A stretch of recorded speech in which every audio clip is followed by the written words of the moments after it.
Baik,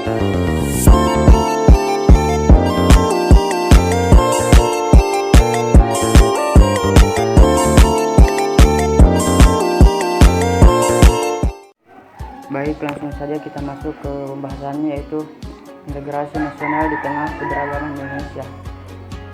Kita ketahui bahwa integrasi nasional adalah proses penyatuan berbagai elemen masyarakat yang majemuk menjadi sebuah kesatuan yang kokoh dan harmonis. Indonesia yang terdiri dari beragam suku, agama, budaya, dan bahasa, integrasi juga sangat krusial untuk menjaga persatuan dan stabilitas negara. Pentingnya integrasi ini tidak hanya soal politik, tetapi juga sosial dan budaya, agar seluruh elemen bangsa dapat bersinergi dalam mencapai tujuan bersama. Dengan ini menjadi fondasi utama dalam mengelola perbedaan demi kemajuan bangsa. Integrasi juga bukanlah sesuatu yang terjadi secara instan, tetapi merupakan proses yang terus-menerus dibangun melalui pemahaman, toleransi, dan kerjasama antar warga negara. Dalam konteks Indonesia yang terdiri dari lebih dari 7.000 pulau dan ratusan suku bangsa, penting bagi setiap warga negara untuk menyadari bahwa perbedaan bukanlah hambatan, melainkan kekayaan yang harus dijaga dan dihargai. Nah, di era globalisasi saat ini, tantangan terhadap integrasi nasional juga semakin kompleks, mulai dari penyebaran informasi yang cepat hingga potensi konflik karena kesalahpahaman antar kelompok. Oleh karena itu, dibutuhkan sikap terbuka, empati, dan komunikasi yang efektif antar individu dan kelompok masyarakat.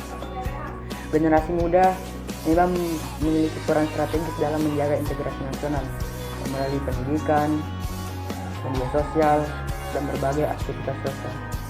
Mereka dapat menjadi agen perubahan yang mendorong persatuan dan menghindari perpecahan. Dengan semangat gotong royong, saling menghormati, serta cinta tanah air, integrasi nasional akan terus terjaga dan menjadi fondasi kokoh dan menghadapi berbagai tantangan di masa depan.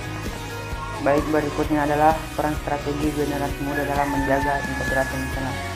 Sebelum kita masuk di peran-perannya, kita ketahui bahwa apa itu generasi muda.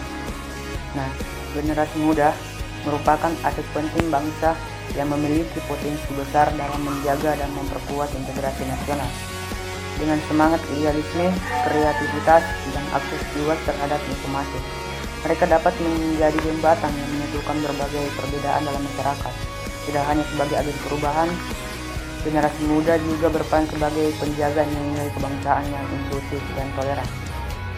Nah, kita masuk di perannya, itu yang pertama, agent of change, yang dimana mahasiswa komunikasi memiliki peran vital sebagai agen perubahan dengan kemampuan menyebarkan pesan-pesan positif untuk memperkuat persatuan.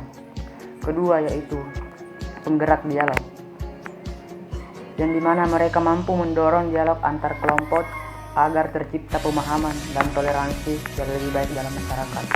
Ketiga, yaitu pelopor kampanye, yang dimana aktif dalam membuat kampanye kreatif yang mengedukasi dan menolak segala bentuk disintegrasi serta ujaran kebencian. Baik, selanjutnya adalah pengaruh positif media sosial dalam integrasi nasional. Yang pertama yaitu mempersatukan warga, yang dimana media sosial memungkinkan berbagai komunitas dari seluruh Nusantara terhubung dan berbagai nilai kebangsaan.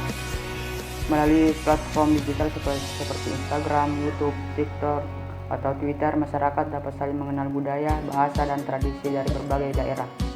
Kedua, itu penyebaran informasi positif. Nah, yang dimana platform digital dapat menyebarkan konten edukatif dan inspiratif yang menumbuhkan rasa nasionalisme.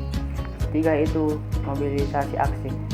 Pemuda dapat menggunakan media sosial untuk mengorganisir kegiatan sosial dan kampanye persatuan. Berikutnya adalah dampak negatif media sosial terhadap integrasi nasional. Yang pertama itu penyebaran hoax, yang dimana informasi palsu mudah tersebar memicu ketidakpercayaan antar kelompok masyarakat. Informasi yang salah satu atau menyesatkan sangat mudah tersebar di media sosial karena kecepatan dan luasnya jangkauan platform digital. Hoax yang berkaitan dengan isu suku, agama, atau politik dapat memicu kesalahpahaman, kebencian, bahkan konflik antar kelompok masyarakat. Jika tidak segera diklarifikasi, hoax dapat menimbulkan rasa curiga dan ketidakpercayaan satu sama lain. Kedua yaitu ujaran kebencian. Konten provokatif dan intoleran dapat menimbulkan konflik sosial dan perpecahan. Ketiga yaitu polarisasi sosial. Media sosial kerap memperkuat segregasi kelompok sehingga menghambat dialog dan toleransi. Baik, selanjutnya yaitu strategi kampanye digital untuk memperkuat persatuan. Yang pertama yaitu kesadaran, yaitu mengedukasi masyarakat tentang pentingnya persatuan dan bahasa disintegrasi.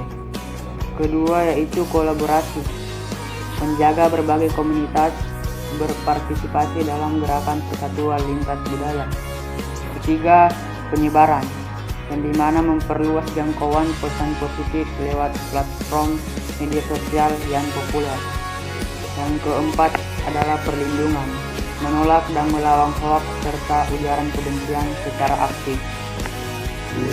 Berikutnya adalah contoh ide kampanye digital yang judulnya adalah Bersatu Tanpa Batas. Kampanye ini bertujuan untuk membangun semangat persatuan dan keberagaman, khususnya di kalangan generasi muda yang aktif di media sosial. Dengan memanfaatkan kekuatan platform digital, kampanye ini mencoba menciptakan ruang yang positif, inklusif, dan edukatif untuk merayakan perbedaan budaya, agama, suku, dan latar belakang masyarakat Indonesia. Baik ya, yang pertama itu hashtag yang kuat, membangun tagar viral yang mudah diingat untuk mendorong partisipasi masyarakat. Kedua yaitu visual cerita, yang dimana menciptakan video dan foto yang menggambarkan kebersamaan dari berbagai latar belakang budaya. Ketiga itu konten edukatif, menghadirkan fakta tentang keragaman Indonesia dan pentingnya toleransi dalam kehidupan sehari-hari. Terakhir yaitu interaksi aktif, mengajak followers berkomentar, berbagi pengalaman, dan melaporkan konten negatif. Selanjutnya itu membangun kesadaran kritis mahasiswa komunikasi. Yang pertama, kesadaran pemahaman mendalam, yang dimana memahami akar sosial, budaya, dan politik yang mempengaruhi integrasi nasional secara komprehensif. Kedua, pengembangan keterampilan, melatih kemampuan berkomunikasi efektif dan membangun narasi positif melalui media digital. Ketiga, aktivisme digital, berperan aktif dalam kampanye dan upaya preventif terhadap disinformasi dan ujaran kebencian.